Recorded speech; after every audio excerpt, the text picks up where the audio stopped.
Okay, let's go to Isha. Easy and reasonable వేలో వెళ్ళాలి అంటే take a 14D or 14C bus from Coimbatore city. ఇది ఒక 1 hour journey and finally you'll reach here. Entrance నుంచి ఒక 1 kilometer దూరం ఉంటుంది. సో ఇలా ఎద్దుల బండిలో తీసుకెళ్తారు ఆదియోగి స్టాచ్యూ దగ్గరికి. And look at him, he so powerful, magnificent and amazing. మళ్ళీ అలాగే బుల్లక్ కార్ట్లో రిటర్న్ వచ్చేసాము. I fell little hungry, so there was this మోన్రామ్ పిరై ఈటరీ. ఇది ఒక pure veg restaurant and food చాలా టేస్టీ ఉంది. Place was neat as well.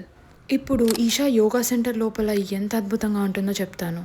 లోపలికి వెళ్లే ముందు మన ఫోన్స్ అండ్ ఎలక్ట్రానిక్ గ్యాడ్జెట్స్ అక్కడ సబ్మిట్ చేయాలని చెప్తున్నాను అంతే. ఇది సూర్యకుండం, నీళ్ళ లోపల శివలింగం ఉంటుంది. వాటర్లో దిగి మెడిటేట్ చేయొచ్చు, ఓన్లీ ఫర్ మెన్. అండ్ ఇది చంద్రకుండ్, only for women.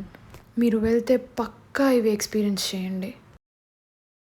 And Dhyanalingam, this is made of room temperature mercury. And ఇక్కడ ఒక 15 minutes కూర్చొని అలా మెడిటేషన్ చేయాలి without any distractions or any noise.